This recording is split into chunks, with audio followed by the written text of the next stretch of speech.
इसको हटाइए। बैग क्या रखे? इसका बैग है। विकास बैग हटाओ।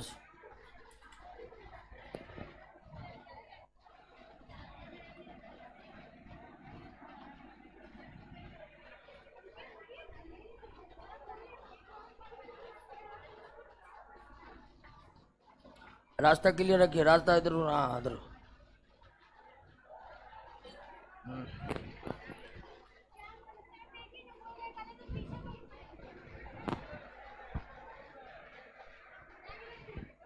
बैठिए, वो बैठिए तेजी से।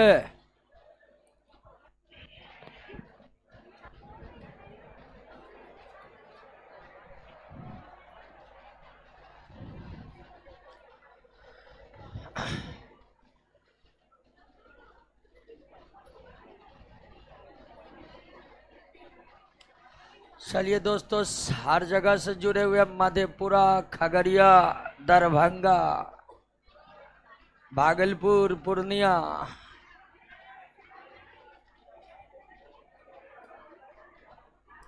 बेगूसराय, औरंगाबाद, सीतामढ़ी, वैशाली, मुंगेर।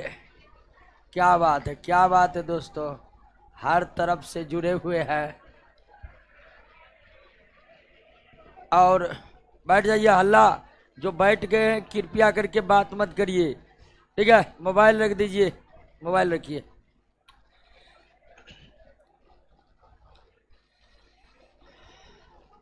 आज कई क्षेत्रों में लोकतंत्र का महापर्व थोड़ी धीमी गति से मनाए जा रहे हैं।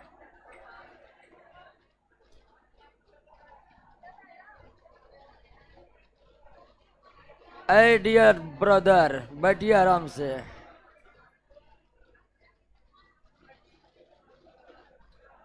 चलिए, बहुत लोग बोकारो से हैं, हजारीबाग से हैं, नेपाल से भी हैं। क्या बात है।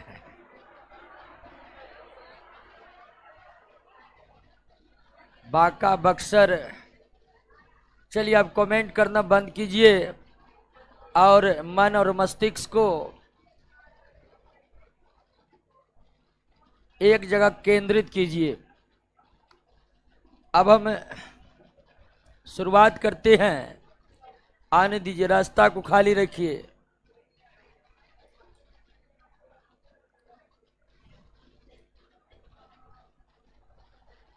बैठ गए तो अब कोशिश रखिए कि बिल्कुल शांत रहे और खासकर बातचीत नहीं करने का है। और बातचीत नहीं करिएगा तो पूरी गारंटी है जितना बात बताएंगे सारा बात याद होगा, क्लास में याद होगा। यही हमारी खासियत है। रोशन कुमार, बलवीर कुमार जी बैठ जाइए, बैठ जाइए। मनीष कुमार बैठ जाइए।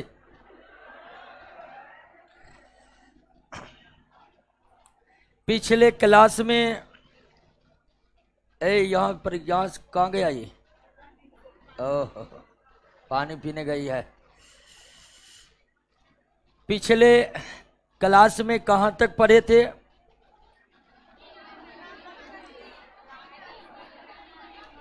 अच्छा, पिछले क्लास में हम क्लासिफिकेशन को समझने का प्रयास किए थे कि क्लासिफिकेशन क्या है, किन किन वैज्ञानिकों ने क्लासिफिकेशन के क्षेत्र में अपना अहम योगदान दिया है। और उसके बाद बाइनोमियल नोमेनक्लेचर की हम बात किए थे, जिसके तहत सारे सजीवों के वैज्ञानिक नाम लिखे जाते हैं। वैज्ञानिक नाम में कुल कितने पद होते हैं, टर्म होते हैं? 2। आगे में क्या होता है? वंश और पीछे में। तो किसी भी सजीव के वैज्ञानिक नाम आपको दिए हुए हैं तो निश्चित ही उन सजीवों के वंश और जाति के नाम आपको पता चल जाएगा। क्या आज हम प्लांट किंगडम की शुरुआत कर रहे हैं? प्लांट किंगडम बहुत बड़ा किंगडम है। प्लांट किंगडम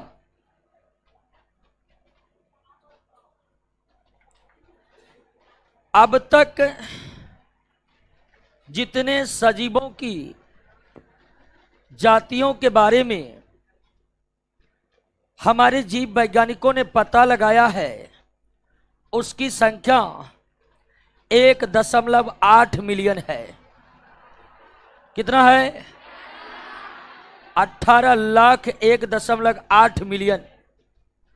और इतने अधिक सजीवों की जातियों में पौधे कितने हैं? तो पौधे लगभग 30% है। कितना? 30% है लगभग। यानी जितने सजीवों के जातियों का अब तक पता लगाया जा चुका है, उनमें लगभग 30% जातियां किनकी है? पौधों की है। किनकी है? पौधों की है। और जंतु की जातियां लगभग 70% है। तो कहने का मतलब यह है कि इस पृथ्वी पर पौधों से कहीं अधिक जातियां जंतुओं की है। या अब तक जितने सजीवों की जातियों के बारे में पता लगाया जा चुका है, उनमें अधिकांश जाति जंतु की है। जंतु से कम जातियां हैं पौधे का। लेकिन फिर भी पौधे जंतु के अस्तित्व के लिए अनिवार्य है। अगर पृथ्वी पर से पौधे विलुप्त हो गए तो एक भी जंतु का अस्तित्व पृथ्वी पर नहीं बचेगा। जंतु भी धीरे धीरे करके विलुप्त हो जाएंगे। यानी कि जंतु का अस्तित्व पृथ्वी पर कायम रहे, इसके लिए जरूरी है कि पौधों का अस्तित्व बना रहे। इस पृथ्वी पर जंतु से पहले पौधे आए। पृथ्वी पर पौधे आकर के प्रकाश संश्लेषण के द्वारा पृथ्वी के वायुमंडल में ऑक्सीजन गैस की आपूर्ति किए। ऑक्सीजन गैस के आपूर्ति होने के बाद ओजोन परत का निर्माण हुआ और तब जाकर जंतुओं के आने का मार्ग पृथ्वी पर खुला।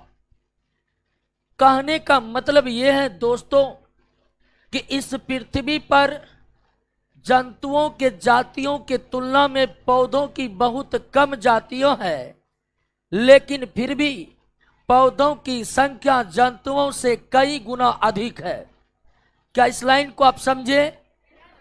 जंतु की जातियों के तुलना में पौधों की जातियां बहुत कम है, बहुत कम। लेकिन अगर संख्या की बात करें तो पौधों की संख्या जंतुओं से कई गुना अधिक है, कई गुना अधिक है। और पौधों का अस्तित्व ही जंतुओं के अस्तित्व को तय करता है। बिना पौधे जंतु का अस्तित्व संभव नहीं है। तो पौधे जितने भी हैं उनकी क्या विशेषताएं होती है? हम पौधा किसको कहेंगे? तो पौधे होने की सबसे बड़ी विशेषता कि वे मल्टी सेलुलर होनी चाहिए। क्या होनी चाहिए? पौधा बहुकोषीय होनी चाहिए। पहली शर्त, जो एक कोशिकीय है वो पौधा नहीं होगा, अर्थात वो प्लांट किंगडम का सदस्य नहीं होगा। तो पौधे होने का पहला शर्त है कि मल्टी सेलुलर होनी चाहिए। दूसरा शर्त यह है कि उनके कोशिकाओं में क्लोरोप्लास्ट होनी चाहिए। और तीसरा शर्त है कि वे प्रकाश संश्लेषण करनी चाहिए। ये तीन शर्त को जो सजीव पूरा करेगा वो कहलाएगा दोस्तों क्या? तो एक प्लांट, एक पौधा बहुकोशिकीय होते हैं, उनके कोशिका में हरित लवक होते हैं और वे प्रकाश संश्लेषण करते हैं। इसी को हम पौधा कहेंगे। जो भी सजीव में ये तीन विशेषताएं हैं, बहुकोशिकीय शरीर, कोशिका में क्लोरोफिल या हरित लवक और प्रकाश संश्लेषण, तो वो पौधा कहलाएगा। यानी प्लांट किंगडम में जितने भी सदस्य हैं सब के सब बहुकोशिकीय हैं, सभी के कोशिका में हरित लवक पाए जाते हैं और सब प्रकाश संश्लेषण करते हैं। इस विशाल प्लांट किंगडम को सबसे पहले एक वैज्ञानिक जिनका नाम था आई क्लर, क्या नाम था? इस विशाल प्लांट किंगडम को वैज्ञानिक आई क्लर ने 2 सब किंगडम में डिवाइड किया। कितने सब किंगडम में? 2 सब किंगडम में डिवाइड किया। एक का नाम है क्रिप्टो गेम्स और दूसरा का नाम है फेनरो गेम्स। प्लांट किंगडम को आई क्लर ने कितने सब किंगडम में डिवाइड किया? 2। क्रिप्टो गेम और फेनरो गेम ये सब किंगडम है, यानी बहुत बड़ा किंगडम था तो आधा आधा किंगडम को तोड़ करके सब किंगडम बनाया गया। अब क्रिप्टो गेम और फेनरो गेम, कहां गई थी जी? एडमिशन ले लिया है? अच्छा, क्रिप्टो गेम और फेनरो गेम, अब इनमें क्या विशेषताएं आप समझिए।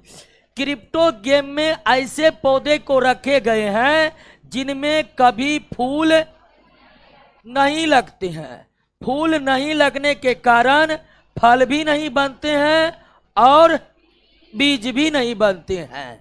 फल बने, बीज बने, इसके लिए जरूरी है कि फूल बननी चाहिए। तो ऐसे सारे पौधे जिनमें फूल नहीं होते हैं, जिनमें बीज नहीं होते हैं, उन पौधों को किस सब किंगडम में रखा गया है? क्रिप्टो गेम में रखा गया है। यानी क्रिप्टो गेम वाले जितने भी पौधे हैं उनमें फूल भी नहीं होते हैं, उनमें बीज भी नहीं होते हैं। और फेनरो गेम में ऐसे पौधे को रखे गए हैं जिसमें फूल पाए जाते हैं और बीज पाए जाते हैं। फूल पाए जाते हैं और बीज पाए जाते हैं। क्लियर हो गया बात? प्लांट किंगडम को किस वैज्ञानिक ने 2 भागों में डिवाइड किया? आई क्लर ने। ऐसे सारे पौधे जिनमें बीज और फूल होते हैं वे क्या कहलाते हैं? फेनरो गेम्स कहलाते हैं। जिनमें फूल और बीज नहीं होते हैं क्रिप्टो गेम कहलाते हैं। और दोनों प्रकार के पौधे से निश्चित ही आप परिचित होंगे। अगर आप ग्रामीण पृष्ठभूमि से जुड़े हुए हैं तो ऐसे कई पौधे देखे होंगे जो पूरी जीवन बिता देते हैं लेकिन कभी भी फूल और बीज नहीं देते हैं। उदाहरण के लिए कुछ सजावटी पौधे के पत्ते इतने आकर्षक रंग लिए होते हैं कि लोग उन्हें दरवाजे पर गमलों में लगाते हैं। और वे पौधे कभी भी फूल उत्पन्न नहीं करते हैं, कभी भी बीज उत्पन्न नहीं करते हैं, लेकिन रंग बिरंगे पत्ते होते हैं तो लोग उन्हें लगाते हैं, उनके तरफ आकर्षित होते हैं। वे पौधे क्रिप्टो गेम पौधे हैं। और फूल वाले पौधे, बीज वाले पौधे से तो निश्चित ही आप परिचित होंगे। क्लियर? अब ध्यान दीजिए कि क्रिप्टो गेम, फेनरो गेम को पुनः विभाजित किया गया है फाइलम में। किसमें? आप इससे पहले देख चुके हैं कि जाति मिलकर वंश बनता है, वंश मिलकर कुल बनता है, कुल मिलकर गण बनता है, गण मिलकर वर्ग बनता है, गण मिलकर वर्ग बनता है, वर्ग मिलकर फाइलम बनता है, फाइलम मिलकर किंगडम बनता है, फाइलम मिलकर किंगडम बनता। तो हम सब किंगडम में डिवाइड किए हैं। अब इस सब किंगडम को फाइलम में डिवाइड कर देते हैं। तो क्रिप्टो गेम के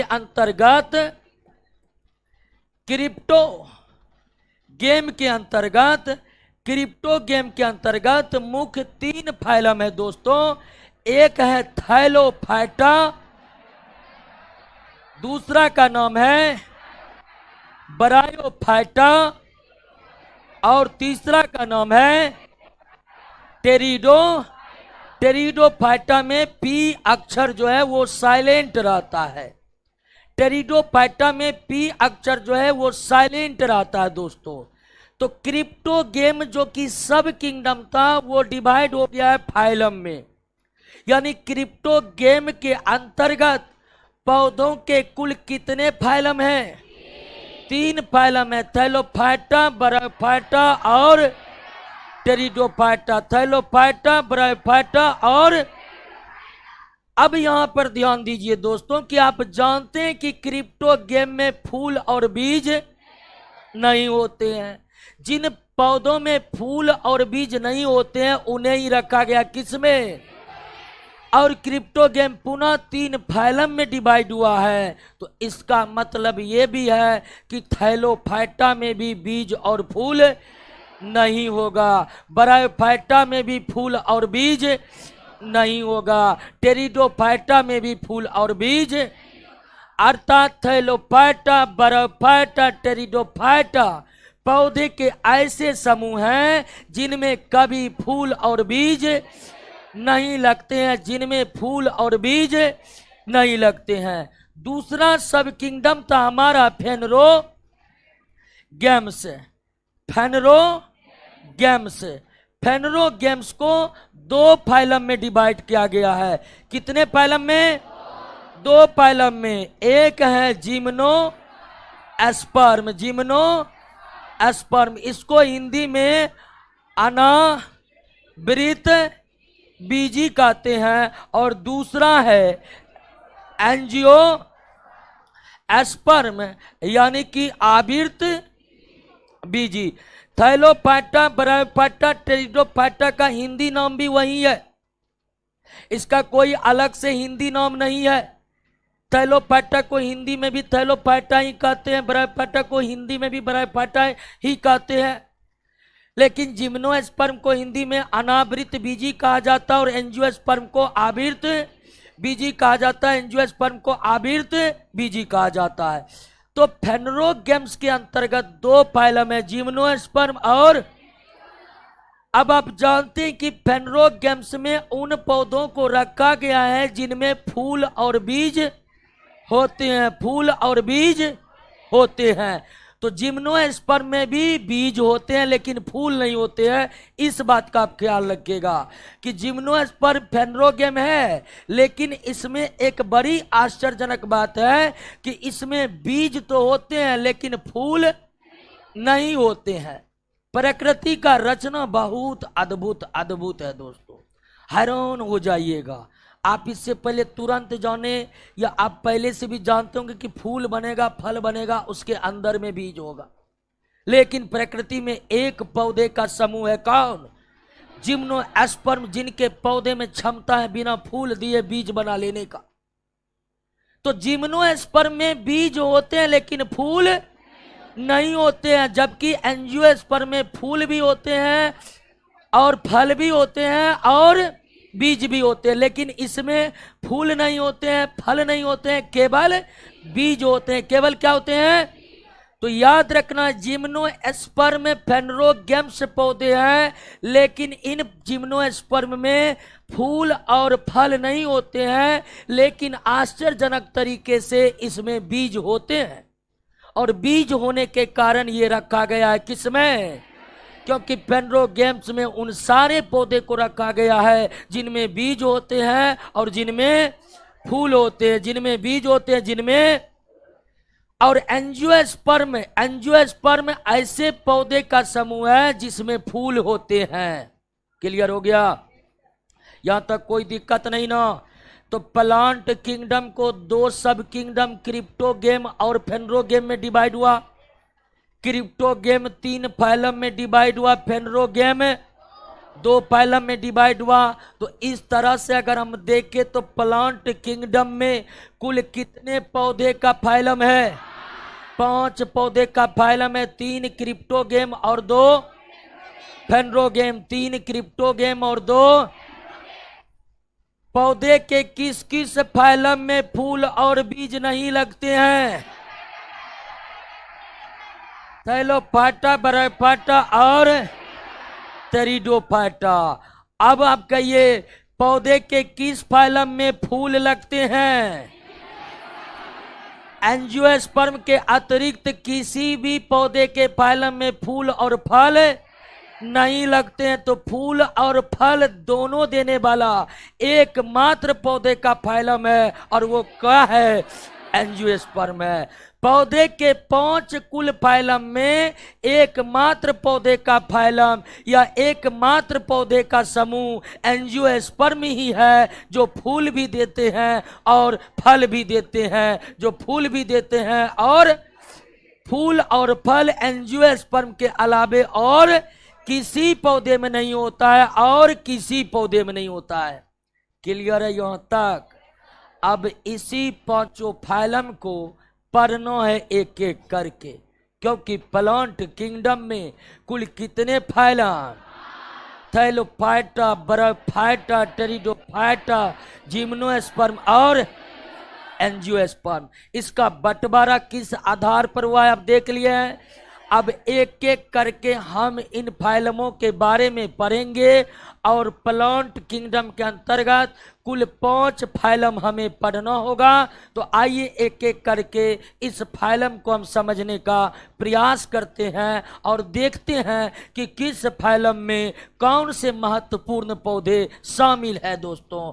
तो आइए शुरुआत करते हैं कहां से? थैलोफाइटा से। थैलोफाइटा से। थैलोफाइटा।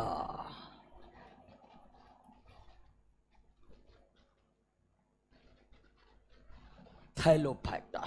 सबसे बात मत करना है, बात करना है तो बहुत बात निकल जाएगी।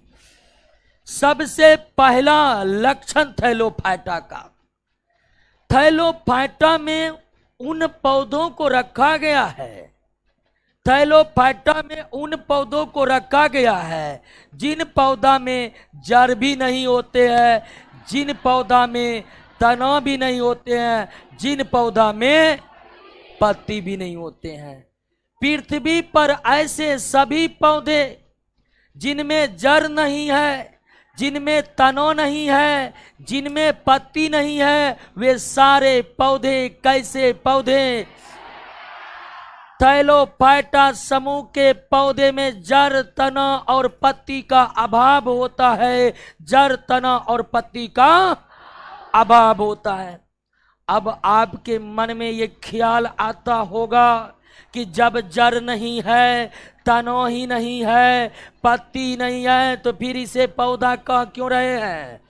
जब पौधे वाला कुछ है ही नहीं तो फिर इन्हें पौधा क्यों कह रहे हैं? तो ऐसा ख्याल आता है तो सचेत हो जाइए। हम शुरुआत में ही हम बताए कि पौधा कौन सजीव होगा।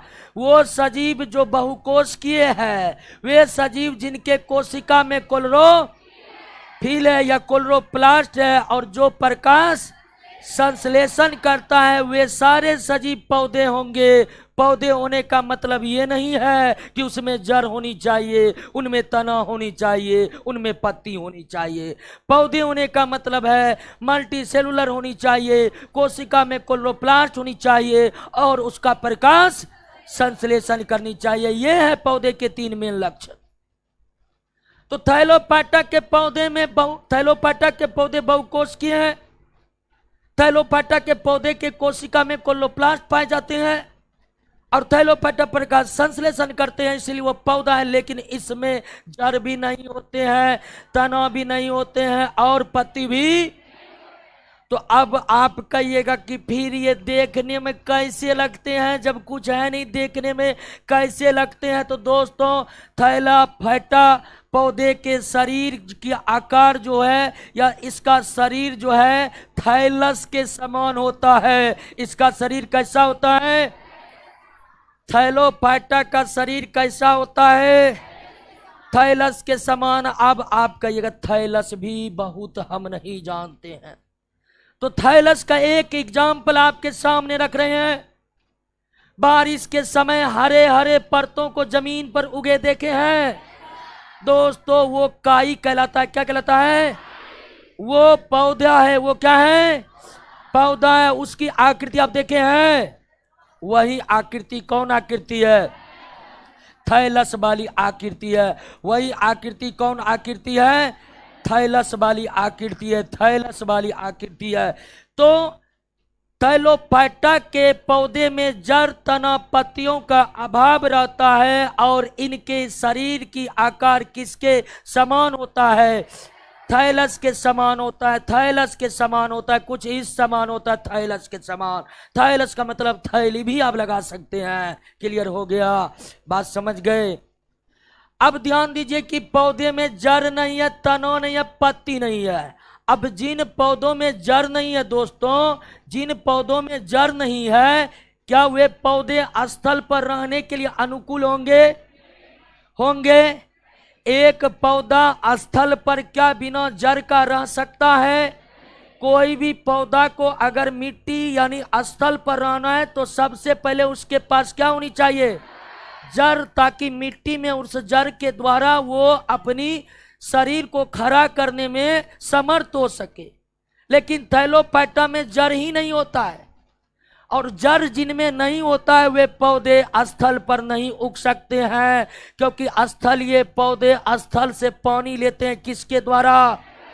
जड़ के द्वारा। तो बिना जड़ वाला पौधा अगर स्थल पर रहेगा तो वो पानी ही प्राप्त नहीं कर पाएगा, और पानी प्राप्त नहीं कर पाएगा तो पौधा मर जाएगा। दोस्तों, थैलोफाइटा का पौधा स्थल पर नहीं रहते हैं। थैलोफाइटा के पौधे स्थल पर नहीं रहते हैं। थैलोफाइटा के पौधे स्थल पर नहीं रहते हैं, बल्कि थैलोफाइटा के अधिकांश पौधे क्या हैं? जलीय हैं। या केवल कहाँ उगते हैं?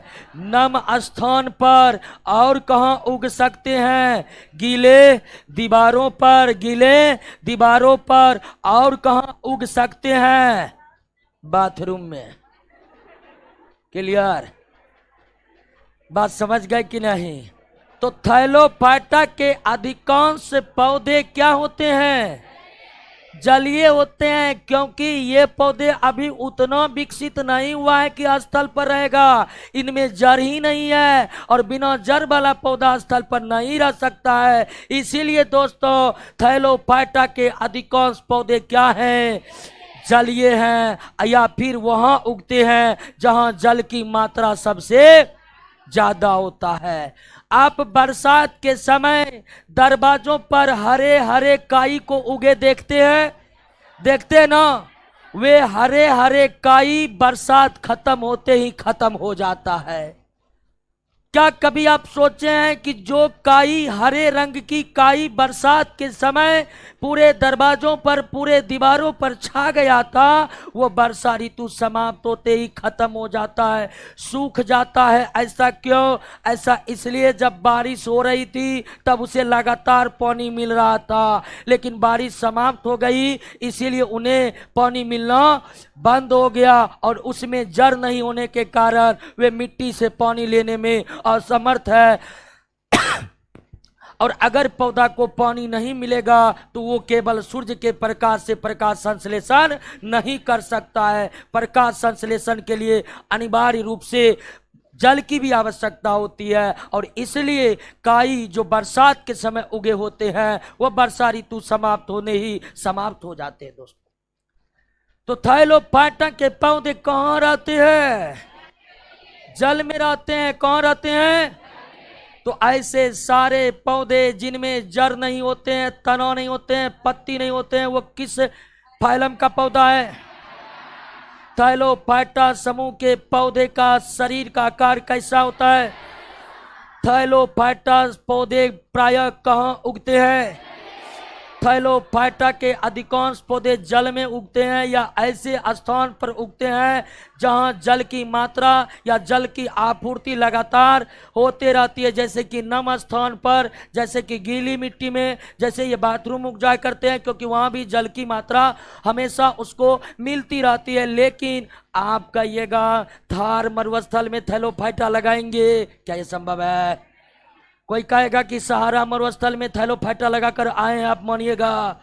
ये संभव ही नहीं है, वहां लग ही नहीं सकता है। दोस्तों, अब ध्यान दीजिए कि आखिर थैलोफाइटा समूह के अंतर्गत कौन पौधे आते हैं? थैलोफाइटा समूह के अंतर्गत कौन पौधे आते हैं? तो इसके अंतर्गत आते हैं वो पौधा शैवाल, अंग्रेजी में इसे कहते हैं अलगी। और कौन आते हैं? लाइकेन। थैलोफाइटा समूह के अंतर्गत किन पौधों को रखा गया है? शैवाल को और लाइकेन को, शैवाल को और लाइकेन को। अब ध्यान दीजिए दोस्तों कि शैवाल एक कोशिकीय भी होते हैं और शैवाल बहुकोशिकीय भी होते हैं। शैवाल एक कोशिकीय भी होते हैं और शैवाल बहुकोशिकीय भी होते हैं। तो जो एक कोशिकीय शैवाल है वो पौधा होगा, क्योंकि हम पहले ही बोल दिए कि प्लांट किंगडम में सारा का सारा पौधा क्या है? प्लांट किंगडम में सारा का सारा पौधा क्या है? तो लेकिन कुछ शैवाल एक कोशिकीय होते हैं। तो जो एक कोशिकीय शैवाल है वो प्लांट किंगडम में नहीं, वो प्रोटिस्टा में है। कहां पर है? जो एक कोशिकीय शैवाल है वो प्रोटिस्टा में रख दिए गए हैं, और जो बहुकोशिकीय शैवाल है वो प्लांट किंगडम के थैलोफाइटा में रख दिए गए हैं। वो प्लांट किंगडम के थैलो। क्लियर हुआ बात? समझे कि नहीं समझे? शैवाल एक कोशिकीय भी होते हैं और शैवाल बहुकोशिकीय भी होते हैं, लेकिन जो एक कोशिकीय शैवाल हैं वो प्लांट किंगडम के थैलोफाइटा में नहीं है। प्लांट किंगडम के थैलोफाइटा में केवल कौन शैवाल है? बहुकोशिकीय शैवाल है। प्लांट किंगडम के थैलोफाइटा में केवल कौन शैवाल है? बहुकोशिकीय शैवाल है। जो एक कोशिकीय शैवाल है वो कहां पर है? कहां पर है? प्रोटिस्टा में। क्लियर हो गया? बात समझ गए? अब आप कहिएगा कि शैवाल और लाइकेन में कौन सी विशेषता पाई जाती है? तो शैवाल और लाइकेन थैलोफाइटा पौधे हैं, और थैलोफाइटा पौधे में जो विशेषताएं मौजूद है वही किसमें पाए जाएंगे? वही किसमें पाए जाएंगे? अब ध्यान दीजिए दोस्तों कि पूछेगा कि शैवाल का शरीर कैसा होता है? क्या शैवाल पौधे तो क्या इनमें जड़ तना पत्ती होता है? अधिकांश शैवाल कहाँ रहते हैं? अधिकांश शैवाल कहाँ रहते हैं? अब चूंकि शैवाल थैलोफाइटा तो इसमें बीज नहीं होगा, इसमें फूल भी नहीं होगा। अब ध्यान दीजिए कि जब शैवाल या थैलोफाइटा पौधा शैवाल में फूल नहीं है, बीज नहीं है, तो एक बड़ा प्रश्न कि यह प्रजनन कैसे करते हैं? यह प्रजनन कैसे करते हैं? क्योंकि फूल का, पौधे का प्रजनन अंग, पौधे का जो प्रजनन अंग है दोस्तों वह फूल है। पौधे का प्रजनन अंग कौन है? फूल है। पौधे फूल के मदद से ही प्रजनन करते हैं, लेकिन इस शैवाल में या फिर थैलोफाइटा पौधे में तो फूल होते ही नहीं हैं। तो ये फिर प्रजनन कैसे करते हैं? तो आइए इसको भी समझ लेते हैं दोस्तों। शैवाल या थैलोफाइटा के पौधे में प्रजनन अलैंगिक विधि से होता है। किस विधि से? अलैंगिक विधि से होता है। अलैंगिक विधि से होता है। और अलैंगिक विधि में कौन सी विधि का इस्तेमाल होता है? बीजाणु जनन, अंग्रेजी में कहते हैं एस्पोरुलेशन। क्या कहते हैं दोस्तों? तो शैवाल या थैलोफाइटा के पौधे में फूल नहीं होते हैं। ये पौधे किस विधि से जनन या प्रजनन करते हैं? अलैंगिक विधि से जनन या प्रजनन करते हैं। और अलैंगिक विधि भी कई तरह के होते हैं, जैसे बैक्टीरिया में बताए थे विखंडन। बैक्टीरिया में जो अलैंगिक जनन हो रहा था किस विधि से? लेकिन शैवाल या थैलोफाइटा के पौधे में, शैवाल या थैलोफाइटा के पौधे में अलैंगिक जनन किस विधि से? शैवाल या थैलोफाइटा के पौधे में अलैंगिक जनन किस विधि से? अब थोड़ा जान लीजिए कि बीजाणु जनन है क्या? बीजाणु जनन है क्या?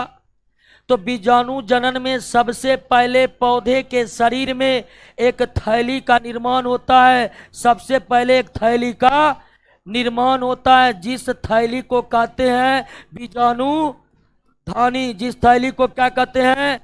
बीजाणु धानी यानी रेंजिया, और फिर इस बीजाणुधानी के अंतर्गत छोटे छोटे गोलाकार छोटे छोटे गोलाकार ढेर सारे संरचनाएं बन जाती है। और इस छोटे छोटे गोलाकार संरचना जो बनती है इसे कहते हैं दोस्तों स्पोर कहते हैं। क्या कहते हैं?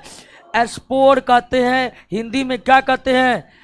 बीजाणु कहते हैं। और यह बीजाणु लगातार ग्रोथ करते रहता है, लगातार वृद्धि करते रहता है। और जब बीजाणु, भीतर का बीजाणु पूरी तरह से ग्रोथ कर जाता है तो बीजाणुधानी जो थैली है ये फट जाते हैं। बीजाणुधानी थैली के फटते ही बीजाणु बाहर निकल आते हैं, हवा में चले आते हैं, क्योंकि ये बड़े हल्के होते हैं और हवाओं में दूर दूर दूर तक गमन करते हैं। और जहां गिरते हैं जल या नम भूमि पर, वहीं पर नए शैवाल को क्या कर देते हैं?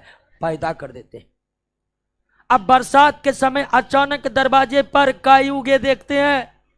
आपको भी आश्चर्य लगता है कि हमारे पड़ोसी के यहां तो ये काई है नहीं, हमारे गांव में ये काई है नहीं, और बरसात शुरू हो तो ये अचानक कहां से आ गया? उड़ के आ गया। कहीं और होगा शैवाल और वो बीजाणु जनन किया होगा, उसका बीजाणु उड़ उड़ के आपके दरवाजे पर आ गया। दोस्तों तो बीजाणुधानी जब भी फटता है ना, बीजाणु बहुत हल्के होते हैं, बहुत हल्के होते हैं और सीधे हवा में आ जाते हैं। यानी आपको एग्जाम्पल एक बात बता रहे हैं कि अगर शैवाल पटना में है, तो शैवाल पटना में बीजाणु छोड़ेगा, डायरेक्ट मोकमा में जाकर गिरेगा दोस्तों, और वहां पर जाकर शैवाल पैदा होगा। क्लियर? बात समझ गए? कोई दिक्कत नहीं ना? तो शैवाल या थैलोफाइटा के पौधे किस विधि से प्रजनन करते हैं? किस प्रकार का अलैंगिक जनन करते हैं? और बीजाणु जनन में कैसे नए पौधे का विकास होता है? देखे कि नहीं देखे? किसके द्वारा होता है? बीजाणु के द्वारा होता है। अब देखिए कि जब प्रतिकूल परिस्थितियां कायम हो जाती है, कैसी परिस्थितियां? यानी कि मौसम प्रजनन के अनुकूल नहीं है शैवाल या थैलोफाइटा पौधे के लिए। अगर मौसम, पर्यावरण थैलोफाइटा के पौधे या शैवाल के लिए अनुकूल नहीं है, प्रतिकूल है, तो प्रतिकूल परिस्थितियों में कभी कभी वे लैंगिक जनन भी करते हैं। प्रतिकूल परिस्थितियों में कभी कभी लैंगिक जनन भी करते हैं, लेकिन शैवालों का लैंगिक जनन काफी जटिल है और वे हमारे सिलेबस से बाहर है। इसलिए हमको शैवालों के लैंगिक जनन पर बात नहीं करना है। लेकिन एक बात याद रखना है कि अनुकूल परिस्थितियों में थैलोफाइटा के पौधे या शैवालों में बीजाणु जनन के द्वारा अलैंगिक जनन होता है, लेकिन प्रतिकूल परिस्थितियों में इनमें लैंगिक जनन भी संभव है। प्रतिकूल परिस्थितियों में थैलोफाइटा के पौधे या शैवालों में लैंगिक जनन भी संभव है। क्लियर हो गया? बात समझे? थैलोफाइटा पौधे के बारे में समझे कि नहीं समझे? ऐसे सारे पौधे जिसमें जड़, तना, पत्ती कुछ भी नहीं होता है, वह पौधा क्या कहलाता है? क्या थैलोफाइटा के पौधे में फूल और बीज लगते हैं? नहीं लगते हैं। थैलोफाइटा के पौधे के शरीर की आकृति कैसी होती है? थैलस के समान होती है। थैलोफाइटा पौधे में प्रजनन किस विधि से होता है? अलैंगिक विधि में कौन विधि? थैलोफाइटा समूह का प्रमुख पौधा कौन है? शैवाल। और अधिकांश थैलोफाइटा पौधे कहाँ पाए जाते हैं? जल में पाए जाते हैं। कहाँ पाए जाते हैं? अब जल में पाए जाते, इसका मतलब समुद्र में पाए जाते हैं, नदी में पाए जाते हैं, तालाब में पाए जाते हैं। ठीक है ना? भिन्न भिन्न प्रकार के जलाशय में पाए जाते हैं। कहीं पर पानी लग गया, शैवाल उग गया। क्लियर? बात समझ गए? अब ये तो बताने की जरूरत नहीं है कि ये खाना कैसे बनाते हैं, क्योंकि आप जानते हैं कि सभी पौधों में प्रकाश संश्लेषण होता है। सभी पौधे प्रकाश संश्लेषण के मदद से भोजन बनाते हैं और पौधे स्वपोषी होते हैं। पौधे क्या होते हैं? तो ये बताने की हमें आवश्यकता है नहीं, चूंकि हम पौधे पढ़ रहे हैं। तो आप पौधे पढ़ रहे हैं तो जितने भी पौधे होते हैं सभी प्रकाश संश्लेषण के द्वारा भोजन का निर्माण करते हैं, सभी प्रकाश संश्लेषण के द्वारा भोजन का निर्माण करते हैं। क्लियर, बात समझ गए? आइए दोस्तों, थैलोफाइटा समूह के पौधे अर्थात शैवाल के क्या आर्थिक महत्व है उस पर भी थोड़ा चर्चा कर लेते हैं। आर्थिक महत्व का मतलब ऐसे कौन कौन से चीज ये प्रोडक्ट या प्रोडक्शन करता है जिसका काफी ज्यादा डिमांड होता है अर्थव्यवस्था में। तो ये कौन कौन से आर्थिक महत्व इसके हैं या इन पौधों से हमें क्या क्या फायदे होते हैं, इन पर भी थोड़ा चर्चा कर लेते हैं। आशा करते हैं कि आप लोग बेहतरीन तरीके से समझ रहे होंगे। शैवाल या थैलोफाइटा के आर्थिक महत्व को समझने से पहले एक चीज और समझ लेना पड़ेगा कि ये जो शैवाल होते हैं दोस्तों, शैवाल अंग्रेजी में से क्या कहते हैं? एल्गी कहते हैं। क्या कहते हैं? एल्गी कहते हैं। यह शैवाल जो है दोस्तों 3 प्रकार का होता है। कितने प्रकार का? 3 प्रकार का। 3 प्रकार का, एक लाल रंग का, दूसरा भूरा रंग का और तीसरा हरा रंग का। शैवाल जो कि थैलोफाइटा पौधे हैं, ये शैवाल कितने तरह के? 3 तरह के, लाल रंग का, भूरा रंग का और हरा रंग का। आप हरे रंग के शैवाल बहुत देखे होंगे। ये मृत प्राय तालाबों के ऊपर बिछे रहते हैं। आप कई ऐसे जलाशय देखे होंगे जिन पर हरी परत बिछी हुई है। वो हरी परत जो है वो किसकी है?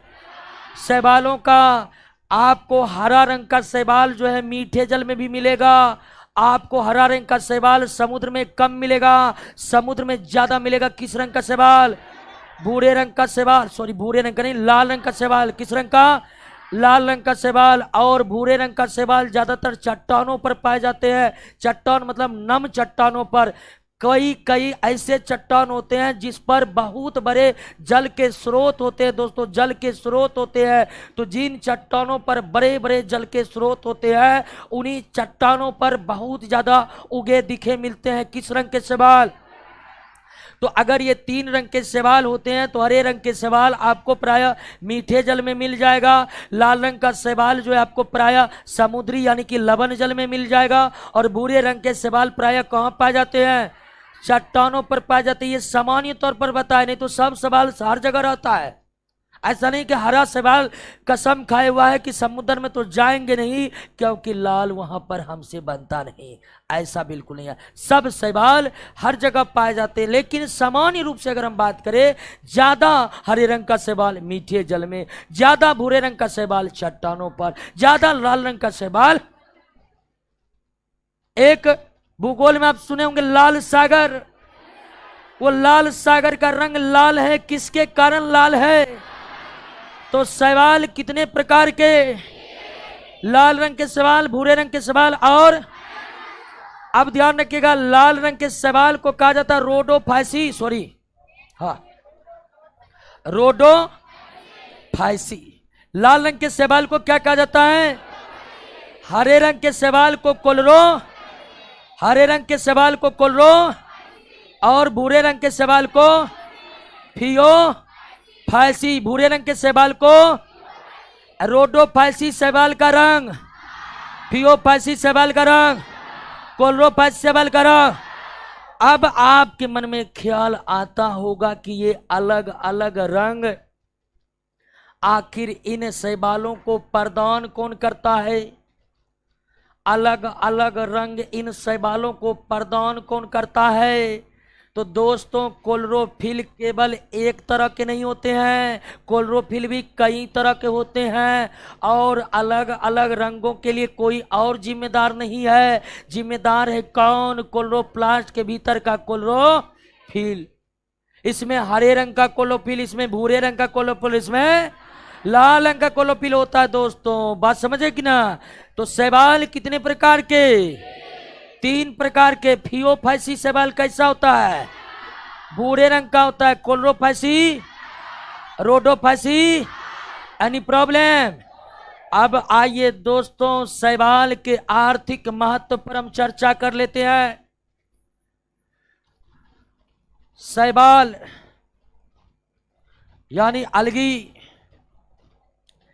के आर्थिक महत्व। आर्थिक महत्व थैलोफाइटा समझेगी ना? थैलोफाइटा का फूल गुच्छा में होता है या सिंगल सिंगल? हैं? फूल होता ही नहीं है। क्लियर? फूल होता ही।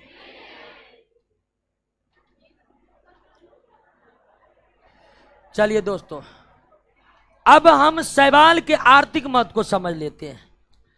आप सबसे पहले समझिए कि सबसे बड़ा आर्थिक महत्व शैवालों का यह है कि हमारे वायुमंडल में जो ऑक्सीजन की मात्रा है, ये पौधों के प्रकाश संश्लेषण के बदौलत आता है।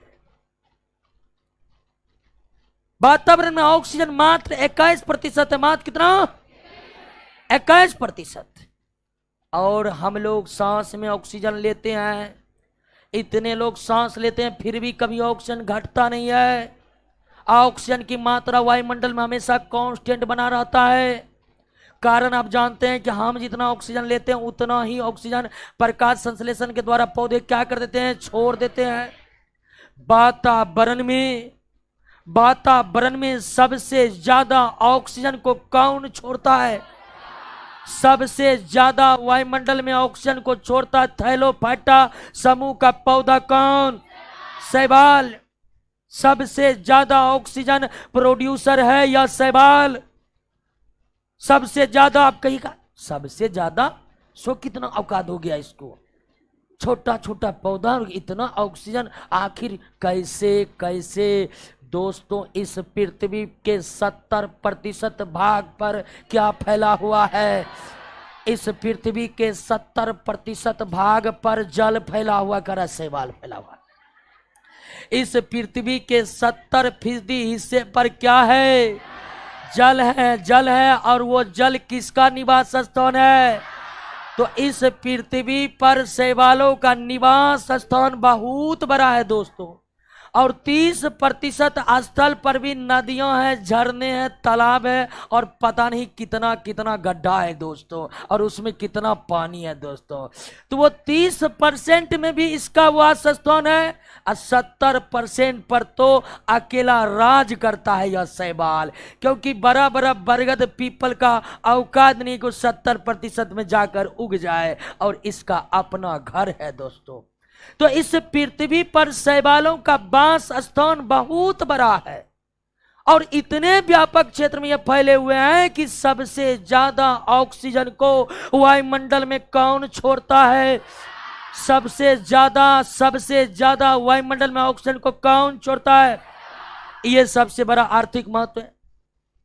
दूसरी सबसे कि ये जलीय जंतुओं के आहार होते हैं। ये जलीय जंतुओं के आहार होते हैं। छोटे छोटे मछली इन शैवालों को खाकर अपना पेट भरता है। पेट। आप कभी प्राकृतिक तालाब देखे होंगे। प्राकृतिक तालाब में जो मछलियां पल रही होती है उसको दाना नहीं खिलाना पड़ता है? नहीं। आखिर वो मछली अपना भोजन कहां से ला रहा है? शैवालों से ला रहा है। तो पहली सबसे बड़ी आर्थिक महत्व की सबसे ज्यादा ऑक्सीजन को वायुमंडल में यही प्रोड्यूस करता है। और दूसरा कि ये जलीय जीवों का भोजन है। ये जलीय जीवों का क्या है? तो ये दो आर्थिक महत्व जो है हमें तो याद पहले रखनी चाहिए। अब आइए दोस्तों, कुछ स्पेशल शैवाल का नाम हम आपको बता रहे हैं। एक शैवाल है क्लोरेला,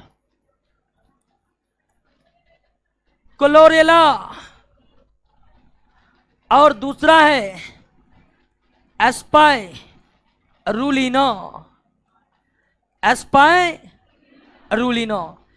क्लोरेला और एस्पाइरुलिना, ये किसका नाम है? ये दोनों शैवाल ऐसे शैवाल हैं जिनमें प्रोटीन की मात्रा 50% से भी क्या होता है, ज्यादा होता है। आप मांस खा रहे हैं, मछली खा रहे हैं, उनमें 25% से ज्यादा प्रोटीन नहीं होता है दोस्तों, 25% से ज्यादा प्रोटीन नहीं होता है। लेकिन ये क्लोरेला शैवाल और क्लोरेला का ही भाई है एस्पाइरुलिना शैवाल, एस्पाइरुलिना शैवाल, दोनों ही शैवाल प्रोटीन से भरपूर है, प्रोटीन से भरपूर। यही कारण है कि इसका इस्तेमाल प्रोटीन युक्त भोजन के रूप में होता है और सबसे ज्यादा इस प्रोटीन युक्त भोजन का इस्तेमाल अंतरिक्ष यात्री करते हैं। कौन करते हैं? अंतरिक्ष यात्री। जब अंतरिक्ष यान से अंतरिक्ष में जाते हैं तो वे अपने अंतरिक्ष यान के केबिन में एक कृत्रिम वातावरण बनाते हैं और उस कृत्रिम वातावरण में किसको उगाते हैं? क्लोरेला को या फिर एस्पाइरुलिना को, क्लोरेला को या एस्पाइरुलिना को, और इन्हें उगाकर वे इनका इस्तेमाल भोजन के रूप में करते हैं। और अंतरिक्ष यात्री क्लोरेला या एस्पाइरुलिना ले जाना इसलिए पसंद करते हैं कि इनमें एक खास विशेषता मौजूद है दोस्तों। खास विशेषता ये कि इनमें प्रजनन काफी तेज होता है, प्रजनन काफी तेज होने के कारण जल्दी इसकी संख्या बहुत बढ़ जाती है और जितनी अधिक संख्या बढ़ेगी उतना ज्यादा प्रोटीन मिलेगा दोस्तों। तो अंतरिक्ष यात्री अंतरिक्ष के केबिन में किस शैवाल को उगा कर ले जाते हैं? या फिर अगर ऑप्शन में क्लोरेला नहीं रहेगा तो किसको मारेंगे? क्लोरेला एस्पाइरुलिना का इस्तेमाल अंतरिक्ष यात्री किस रूप में करते हैं? भोजन के रूप में करते हैं। और इनमें कौन से भोजन अवयव पर्याप्त होता है? कौन सा भोजन अवयव क्लोरेला एस्पाइरुलिना में पर्याप्त होता है? कौन सा? प्रोटीन। इनमें प्रोटीन की मात्रा 50% से भी ज्यादा होती है। अब दोस्तों, और ये क्लोरेला एस्पाइरुलिना हरा शैवाल है। कैसा शैवाल है? क्लोरेला और एस्पाइरुलिना कैसा शैवाल है? अब कुछ और शैवाल का नाम हम आपको बता रहे हैं। Gracilaria, gracilaria, gelidium, gelidium, chondrus, chondrus, gracilaria, gelidium और कॉन्ड्रस। ग्रेसिलेरिया, जेलेडियम और कॉन्ड्रस, ये सभी के सभी कैसा शैवाल है? ये सभी के सभी कैसा शैवाल है? लाल शैवाल है। और इन शैवालों से क्या प्राप्त होता है जानते हैं? इन शैवालों से प्राप्त होता अगर अगर अगर अगर प्राप्त होता है। ग्रेसिलेरिया, जेलेडियम और कॉन्ड्रस जैसे शैवाल से क्या प्राप्त किया जाता है? अगर अगर प्राप्त किया जाता है। ग्लेसिलेरिया, जेलेडियम और कॉन्ड्रस जैसा शैवाल कैसा शैवाल है? लाल शैवाल है। एक क्वेश्चन आ रहा है अंश चौधरी का कि अंतरिक्ष में ये शैवाल प्रकाश संश्लेषण कैसे करते हैं। आपको क्या बताए शुरू में कि अंतरिक्ष यात्री एक कृत्रिम वातावरण, कैसा वातावरण? कृत्रिम वातावरण बनाते हैं, उसमें इसे उगाते हैं। तो दोस्तों, एक आर्टिफिशियल एटमॉस्फेरिक में बनाया जाता है अंतरिक्ष यान के केबिन में और उसमें उगाया जाता है। तो अगर अगर किन शैवाल से प्राप्त होता है? लाल शैवाल से प्राप्त होता है। लेकिन ये अगर अगर क्या है? अगर अगर क्या है? परीक्षा में पूछा हुआ भी कि अगर अगर किससे प्राप्त होता है? शैवाल से प्राप्त होता है। किससे प्राप्त होता है? हालांकि एग्जाम ये नहीं पूछा था कि कौन शैवाल से प्राप्त होता है, डायरेक्ट शैवाल से प्राप्त होता था, ये पूछा था। लेकिन अगर अगर क्या है दोस्तों, समझिए बात को। अगर अगर एक आर्टिफिशियल रूप से सूक्ष्म जीवों को रखने का एक माध्यम है, सूक्ष्म जीवों को रखने का एक माध्यम है। आप जानते हैं कि बायोलॉजी के लैब में कई सूक्ष्म जीवों पर लगातार रिसर्च होते रहते हैं। बायोलॉजी के लैब में कई सूक्ष्म जीवों पर लगातार रिसर्च होते रहते हैं और उन सूक्ष्म जीवों को जिंदा बनाए रखने के लिए, उन सूक्ष्म जीवों में प्रजनन होते रहने के लिए उन्हें भी पोषक पदार्थों की आपूर्ति होती रहनी चाहिए। अगर हम सूक्ष्म जीव को पोषक पदार्थ नहीं प्रदान करेंगे तो वो भी पोषण के अभाव में क्या हो जाएगा, मर जाएगा। तो बायोलॉजी के लैब में दोस्तों, बायोलॉजी के लैब में सूक्ष्म जीवों को किस में रखा जाता है, और अगर वो पदार्थ है कि इनसे सूक्ष्मजीवों को लगातार पोषण प्राप्त होते रहते हैं, और इस अगर में रहकर सूक्ष्मजीव लगातार अपना वृद्धि ग्रोथ करते रहते हैं और संख्या को बढ़ाते रहते हैं, संख्या को बढ़ाते रहते हैं। क्लियर हो गया? तो अगर वो पदार्थ है जिन्हें बायोलॉजी के लैब में रखा जाता है और इनमें किसका वृद्धि करवाया जाता है, सूक्ष्म जीवों का। सूक्ष्म जीवों के लिए यह एक कृत्रिम वृद्धि माध्यम है, सूक्ष्म जीवों के लिए यह एक कृत्रिम वृद्धि एनी प्रॉब्लम। तो क्लोरेला और एस्पाइरुलिना शैवाल को अंतरिक्ष यात्री अंतरिक्ष यान के केबिन में कृत्रिम वातावरण बनाकर उगाते हैं और फिर अंतरिक्ष में इनसे भोजन प्राप्त करते हैं। लाल शैवाल जैसे ग्रेसिलेरिया जेलेडियम कॉन्ड्रस से क्या प्राप्त होता है, और इस अगर का इस्तेमाल प्रयोगशालाओं में सूक्ष्म जीवों के वृद्धि के लिए किया जाता, सूक्ष्म जीवों के वृद्धि के लिए किया जाता है। उसके बाद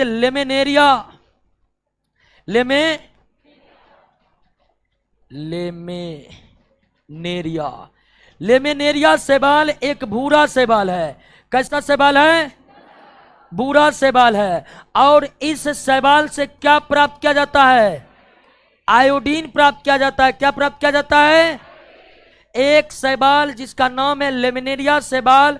लेमिनेरिया शैवाल के अतिरिक्त अन्य भी कई भूरे रंग के शैवाल हैं जिसमें पर्याप्त मात्रा में क्या पाए जाते हैं? आयोडीन। और आप जानते हैं कि आयोडीन की महत्ता कितनी अधिक है। आयोडीन मानव शरीर के लिए अति आवश्यक खनिज लवण है, अति आवश्यक मिनरल्स हैं। तो शैवाल हमें आयोडीन प्रदान करते हैं। आयोडीन के प्राकृतिक स्रोत है शैवाल, और शैवाल जो आयोडीन देने के लिए प्रसिद्ध है वो कौन है? और ऐसा नहीं है कि केवल लेमिनेरिया शैवाल से ही आयोडीन निकाला जाता है, बल्कि अधिकांश भूरे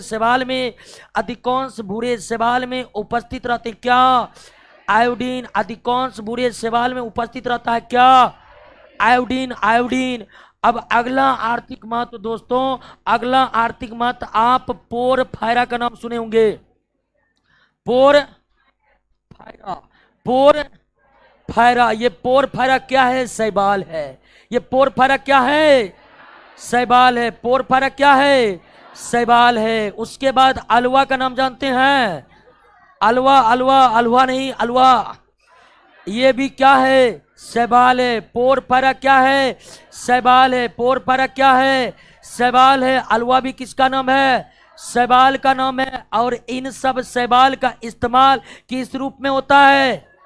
सब्जी के रूप में होता है। किस रूप में होता है? सब्जी के रूप में होता है। चाइना, इंडोनेशिया, जापान के लोग पोरफायरा शैवाल का, अलवा शैवाल का बहुत चाव से खाते हैं दोस्तों। क्लियर हो गया? अब कहिएगा दोस्तों कि ये बिहार में कहाँ मिलता है? बिहार में नहीं मिलता है। बिहार में दोस्तों भिंडी परवल मिलता है, वो खाइए, क्योंकि ये समुद्री शैवाल है। क्या है दोस्तों? और बिहार के चारों तरफ कोई समुद्र है ही नहीं, इसलिए आपको ये उत्पाद बिहार में नहीं मिलेंगे। लेकिन जापान, समुद्र तटीय देश, या हमारे भारत के भी जो 6 समुद्र से लगे हुए हैं, वहां पर इसका इस्तेमाल सब्जियों के रूप में किया जाता है। अब आप कहिएगा कि ये सब्जी कैसा होगा? बहुत बेहतरीन शैवाल है ना जी, पौधा है ना जी। तो इसमें प्रोटीन भी भरपूर रहते हैं, विटामिन भी भरपूर रहते हैं। प्रोटीन विटामिन दोनों के स्रोत हैं। हम जो सब्जी खाते हैं वे सब्जियां अधिकांशतः विटामिन की पूर्ति करते हैं। किसकी? विटामिन की पूर्ति करते हैं। हमारे भोजन के रोटी चावल कार्बोहाइड्रेट की पूर्ति करते हैं। दाल मटन मछली दूध प्रोटीन की पूर्ति करते हैं। और सब्जियां विटामिन की पूर्ति करते हैं। तो हमारे सब्जी में विटामिन प्रमुख है और इन सब सब्जी में प्रोटीन और विटामिन दोनों प्रमुख है। यानी दाल प्लस सब्जी इजकल टू पोरफेरा अलवा शैवाल। क्लियर? तो बहुत दमदार है दोस्तों। और दोस्तों, वैज्ञानिक ये अंदेशा जता रहे हैं कि आने वाले 100-200 साल में पर्यावरण इतना विकृत हो जाएगा कि कोई फसल नहीं उगेगा। वैज्ञानिक इस बात पर अंदेशा जता रहे हैं कि ग्लोबल वार्मिंग इस खतरनाक स्तर पर पहुंच गया है कि 100-200 साल के अंदर स्थल पर फसलों को उगाना संभव नहीं रह जाएगा। इनके ढेर सारे संकेत मिल रहे हैं। जहां सेब उगना चाहिए अब वहां सेब ठीक से नहीं उग रहे हैं। जहां अंगूर उगना चाहिए वहां ठीक से अंगूर नहीं उग रहे हैं। तो फसलों में भारी तरह का गिरावट आने वाले सालों में देखने को मिलेगा, ऐसा अंदेशा वैज्ञानिक जता रहे हैं। लेकिन फिर भी उस स्थिति में भी वैज्ञानिकों को एक राह दिखता है, वो है शैवाल। वैज्ञानिक कहता है कि स्थल पर फसल नहीं होगा, क्या होगा? 70% पर समुद्र है ना, उसी में फसल को उगाया जाएगा। और वो फसल होगा कौन? शैवाल, प्रोटीन से भरपूर शैवाल। इसीलिए बोलचाल की भाषा में शैवाल को सुपर फूड की संज्ञा दी गई है। शैवाल को सुपर फूड की संज्ञा दी गई है। आप जानते एक कीट है टिड्डा जिसको ग्रास होपर कहते हैं। उस टिड्डे में भी 70% से अधिक प्रोटीन होता है। तो कुछ देश कहता है कि मांस मछली नहीं खाएंगे, टिड्डा खाएंगे, क्योंकि उसमें प्रोटीन की मात्रा मांस मछली से ज्यादा होता है। मांस मछली से ज्यादा होता है। इसीलिए कई वैज्ञानिक टिड्डा को भी सुपर फूड कहते हैं। टिड्डा को भी क्या कहते हैं? लेकिन शैवालों की स्थिति को देखकर शैवाल को भी क्या कहा जाता है? सुपर फूड कहा जाता है। क्या कहा जाता है दोस्तों? अब आप दोस्तों समुद्री घास का नाम सुने होंगे। समुद्री घास। समुद्री घास वास्तव में क्या होता है? शैवाल होता है। समुद्री घास प्रायः क्या होता है? तो शैवाल का इस्तेमाल घास के तौर पर किया जाता है। समुद्र के आसपास जो पशुपालन होते हैं उन पशुओं को भारी मात्रा में शैवाल भी खिलाया जाता है। और उन शैवालों को क्या कहते? समुद्री घास। और प्रायः समुद्री घास किस रंग का शैवाल होता है? भूरे रंग का शैवाल होता है। समुद्री शैवाल किस रंग का होता है? क्लियर हो गया? बस इतना ही याद रखना है। थैलोफाइटा में समझे? थैलोफाइटा कोई दिक्कत? तो क्लोरेला का सबसे बड़ा आर्थिक महत्व बताए कि ये सबसे ज्यादा ऑक्सीजन की आपूर्ति करता है वायुमंडल में। सबसे ज्यादा ऑक्सीजन की आपूर्ति करता है वायुमंडल में। शैवाल जलीय जीवों का मुख्य भोजन है। शैवाल जलीय जीवों का मुख्य भोजन है। क्लोरेला और एस्पाइरुलिना शैवाल को अंतरिक्ष यात्री भोजन के रूप में इस्तेमाल करते हैं। ग्रेसिलेरिया जेलेडियम कॉन्ड्रस जैसे शैवाल से क्या प्राप्त होता है? अगर लेमिनेरिया शैवाल से क्या प्राप्त होता है? आयोडीन। पोरफेरा अलवा शैवाल किस रूप में इस्तेमाल होते हैं? सब्जी के तौर पर इस्तेमाल होते हैं। जितने भी समुद्री घास है वो प्रायः क्या है? जितने भी समुद्री घास है वो प्रायः क्या है? शैवाल है। और समुद्री घास जो शैवाल है वो प्रायः कौन शैवाल होते हैं? भूरे रंग के शैवाल होते हैं। थैलोफाइटा समूह का जो दूसरा प्रमुख पौधा है वो है दोस्तों लाइकेन। थैलोफाइटा का दूसरा प्रमुख पौधा कौन है? लाइकेन है। थैलोफाइटा समूह का दूसरा प्रमुख पौधा कौन है? लाइकेन।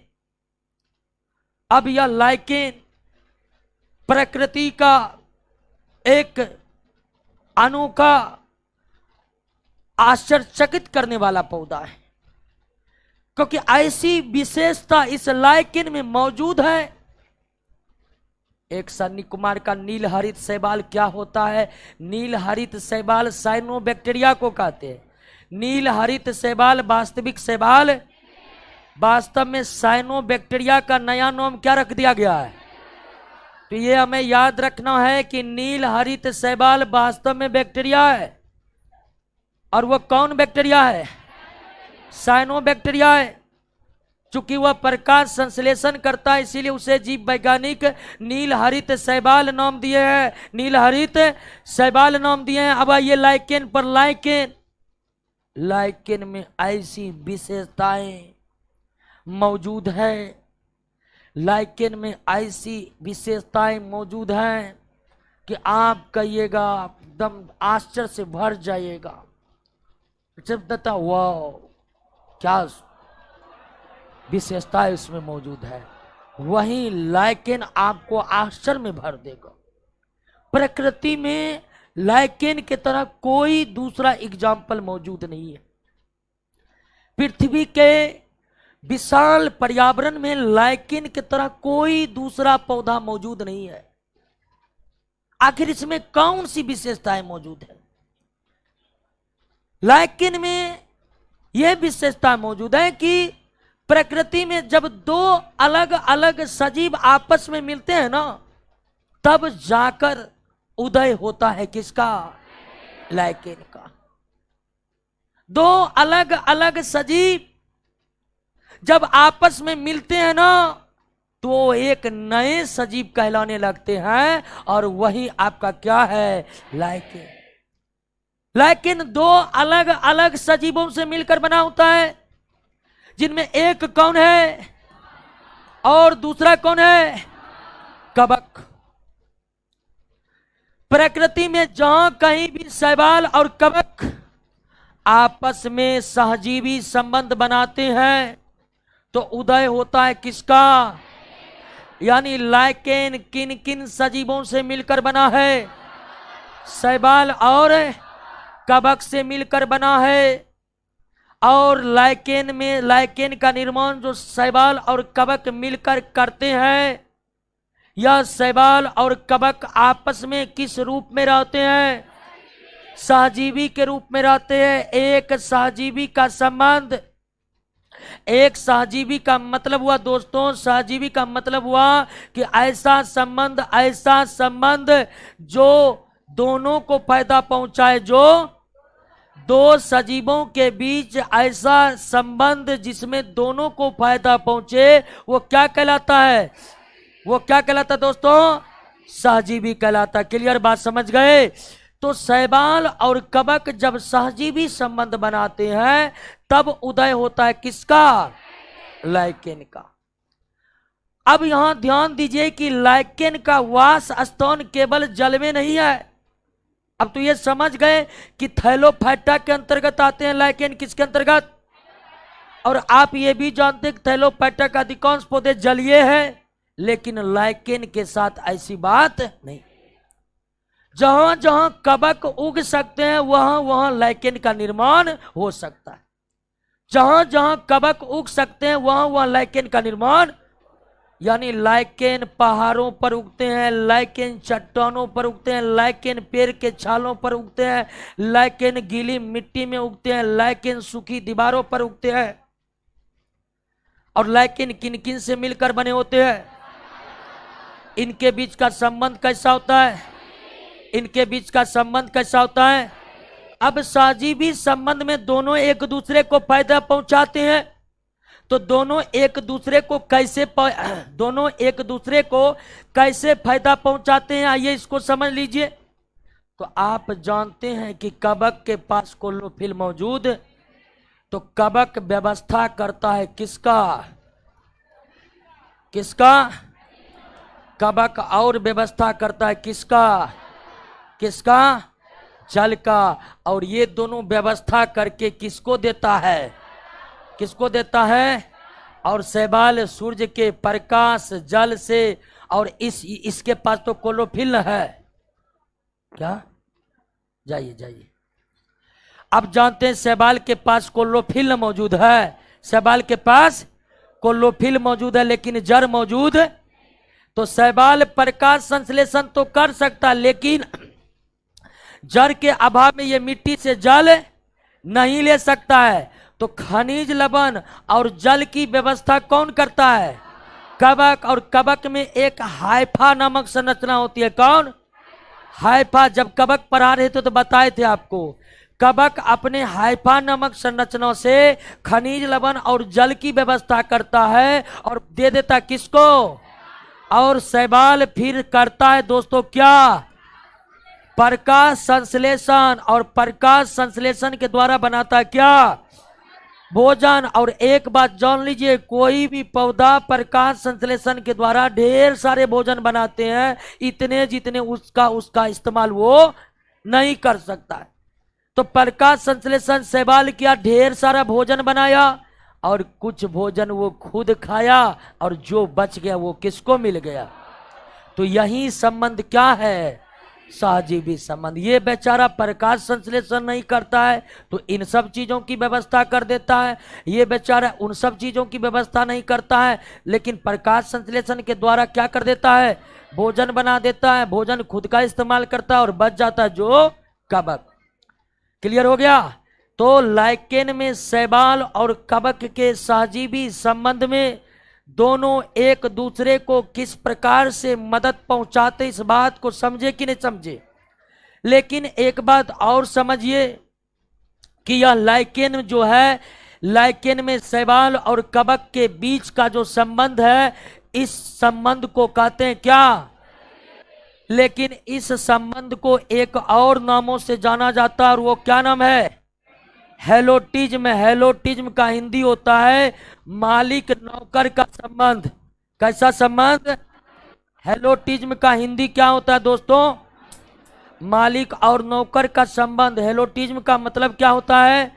मालिक और नौकर का संबंध। तो शैवाल लाइकेन में शैवाल और कवक के बीच का जो संबंध है हेलोटिज्म भी कहलाता है। कैसे? तो इस संबंध में मालिक के भूमिका में कौन है और नौकर की भूमिका में कौन है? कवक। कैसे? सब कुछ ला रहा है कौन और खाना बना रहा है कौन? खाना बनाकर पहले खा रहा है कौन? और कवक के पास वही भोजन पहुंचता जो बच जाता है जो। तो सब कुछ ला रहे हम, लास्ट में बचा हुआ खाना मिल रहा है। ये स्थिति दिखाता है कि इस संबंध में कवक क्या है? नौकर है। कवक क्या है? नौकर है। और शैवाल क्या बन के बैठा है? मालिक बन के बैठा है, क्योंकि भोजन बनाकर पहले वो इस्तेमाल करेगा, बचा ही भोजन कवक के पास जाएगा। तो लाइकेन में दोस्तों शैवाल और कवक के बीच के सहजीवी संबंध को एक और किस नाम से जाना जाता है? हेलोटिज्म का। हेलोटिज्म का अर्थ क्या होता है? मालिक और नौकर का संबंध। हेलोटिज्म का अर्थ क्या होता है? क्लियर हो गया दोस्तों? शैवाल समझ गए? अब हमारे प्रकृति में लाइकेन का क्या महत्व है? हमारे प्रकृति में लाइकेन का क्या महत्व है? एक मशरूम में कवक और शैवाल होते हैं। मशरूम 100% कवक है दोस्तों। संदीप कुमार पांडे, मशरूम क्या है? कवक है। वो लाइकेन नहीं है, वो लाइकेन नहीं है। अब हम आते हैं, लाइकेन समझ गए आप, लेकिन लाइकेन के बारे में आप भूल मत करिएगा कि यह केवल जल में पाए जाते हैं। बात मत दोस्तों, लाइकेन थैलोफाइटा होते हुए भी ये केवल जल में नहीं पाए जाते हैं, बल्कि इसका वासस्थान में काफ़ी ज़्यादा विविधताएं पाई जाती है। और लाइकेन के वासस्थान में काफ़ी ज़्यादा विविधता पाए जाने का मतलब है कि इसके साथ कौन है? कवक। कवक के बारे में जब बताए थे, आपको बताए थे, कवक सर्वव्यापी प्रकृति के होते हैं, हर जगह पाए जाते हैं। जहां जहां कवक पाए जाते हैं वहां वो लाइकेन का सैर कराने का क्षमता रखता है कवक। अब क्या महत्व है लाइकेन का हमारे पर्यावरण के लिए? सबसे पहले समझिए कि लाइकेन किसी बंजर स्थान पर पारिस्थितिक तंत्र को प्रारंभ करता है। लेकिन किसी बंजर स्थान पर पारिस्थितिक तंत्र को क्या करता है? प्रारंभ करता है। जिस भूमि पर कुछ नहीं है दोस्तों, कुछ नहीं है, कुछ भी नहीं है, उस भूमि पर पहले कौन उगते हैं? लाइकेन उगते हैं। लाइकेन उगते हैं, लाइकेन मरते हैं, लाइकेन उगते हैं, लाइकेन मरते हैं। और उगने और मरने का सिलसिला तब तक चलता रहता है जब तक लाइकेन पूर्ण रूप से वह रहने के लायक नहीं बन जाते। और जब लाइकेन रहने के योग हो जाते हैं तो वह भूमि अन्य पौधों को भी क्या करता है? आकर्षित करता है। और धीरे धीरे पहले वहाँ छोटा छोटा पौधा उगेगा, फिर बड़ा बड़ा पौधा उगेगा, फिर और बड़ा बड़ा पौधा उगेगा, और उसके बाद अंततः वह क्षेत्र पारिस्थितिक तंत्र से भरपूर हो जाएगा। तो लाइकेन का सबसे बड़ा महत्व है प्रकृति में कि ये पारिस्थितिक तंत्र के प्रारंभ करता है। ये हर बंजर जमीन पर जाकर जीवन की शुरुआत करते हैं और आने वाले और अन्य कई सारे पौधों को अपने तरफ क्या करते हैं? आकर्षित करते। और पौधे जब अपना साम्राज्य खड़ा कर लेता है तो फिर वहां पर जंतु भी आकर रहने लगते हैं और एक बेहतरीन पारिस्थितिक तंत्र का क्या होता है? वहां पर निर्माण होता है। यह सबसे बड़ी फायदा है। बड़े बड़े चट्टानों पर, मजबूत मजबूत चट्टानों पर लेकिन इतने बार उगते मरते हैं कि वे चट्टानों की भूमि भी मिट्टी में परिणत होने लगता है। वे चट्टानों की भूमि भी मिट्टी में परिणत होने लगता है। इतनी क्षमता है लाइकेन में दोस्तों। लाइकेन का दूसरा बड़ा फायदा कि लाइकेन वायु प्रदूषण के एक बहुत अच्छे संकेतक। लाइकेन वायु प्रदूषण के बहुत अच्छे संकेतक। अगर कहीं पर वायु प्रदूषित हो गया है तो सबसे पहले उस स्थान का लाइकेन मरना शुरू करता है। और अगर किसी स्थान पर लाइकेन मरना शुरू कर दिया तो समझ जाइए कि वहां का वायु क्या हो गया है? प्रदूषित हो गया। आपको बड़े बड़े महानगरों में, शहरों में एक भी लाइकेन देखने को नहीं मिलेगा। जानते हैं क्यों नहीं मिलेगा? क्योंकि वहां का वायु क्या है? प्रदूषित है। और प्रदूषित वायु में लाइकेन कभी उगा नहीं करते हैं। प्रदूषित वायु में लाइकेन कभी नहीं उगा करते हैं। अगर वायु प्रदूषित हो गया तो वहां लाइकेन उगा तो मरने लगेगा। और लाइकेन मर करके संकेत दे देता है कि वायु तुम्हारा क्या हो चुका है? प्रदूषित हो गया है, अब हम जा रहे हैं, जंगल में रहेंगे। तो लाइकेन पारिस्थितिक तंत्र के प्रारंभ करता है। लाइकेन वायु प्रदूषण के संकेतक हैं।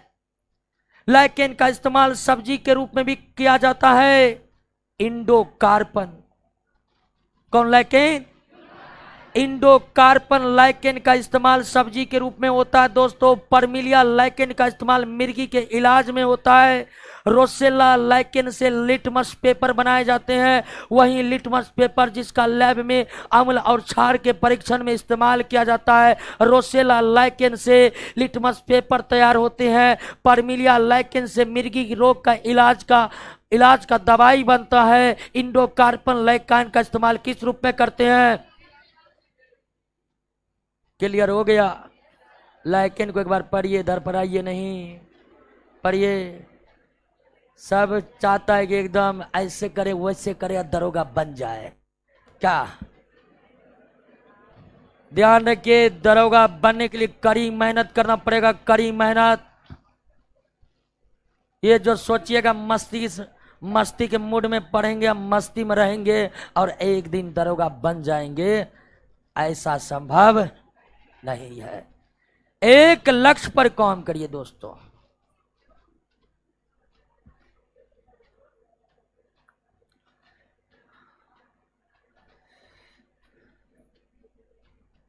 लाइकेन हमें कैसे मिलेगा? लाइकेन कैसे मिलेगा? लाइकेन गांव सब में उगेगा, शहर में तो लाइकेन उग ही नहीं सकता, इतना वायु प्रदूषित है। जलकुंभी थैलोफाइटर, जलकुंभी में तो पत्ता होता है। जलकुंभी में पत्ता होता है, फूल होता है। जब पत्ता होता है, फूल होता है तो वो थैलोफाइटा हो सकता है? जलकुंभी, जलकुंभी, जलकुंभी को हम लोगों के क्षेत्र में भाखन कहा जाता है। क्या कहा जाता है? भाखन। बहुत लोग भाखन का नाम सुने होंगे। भाखन का नाम सुने हैं? नहीं सुने हैं? जो सुने थोड़ा हाथ उठाइएगा। थोड़ा बहुत लोग सुने हैं। तो जलकुंभी को बिहार के कई क्षेत्रों में भाखन के नाम से जाना जाता है। और उसमें तो पत्ते होते, वो थैलोपेटा हो ही नहीं सकते दोस्त। तो आज के क्लास में हम थैलोफाइटा के बारे में जानकारी हासिल किए।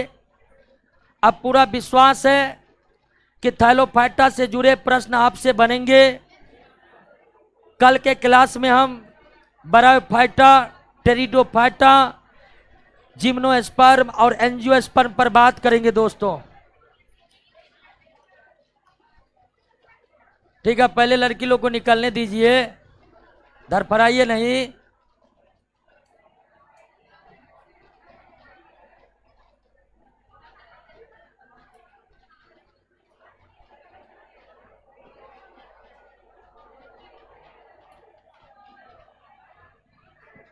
लाइकेन होता कैसे? लाइकेन जैसे कवक होता है, जैसे शैवाल होता है, उसी तरह लाइकेन होता है। जैसे आप मशरूम देखे हैं, काई देखे हैं, ठीक है, मशरूम देखे हैं, काई देखे हैं, वही सब मिलकर अंततः लाइकेन का निर्माण करता है।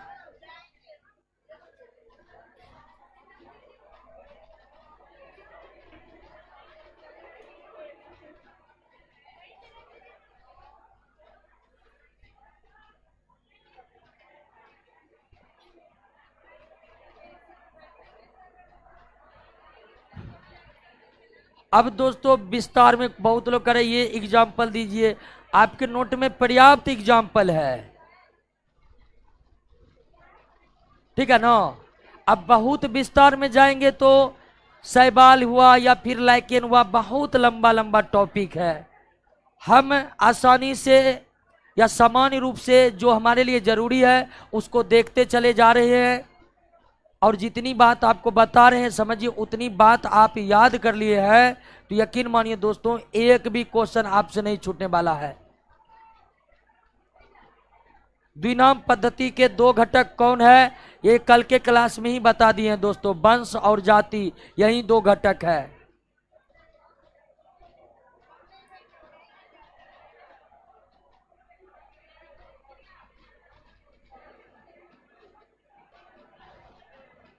ठीक है दोस्तों, मिलते हैं कल के क्लास में।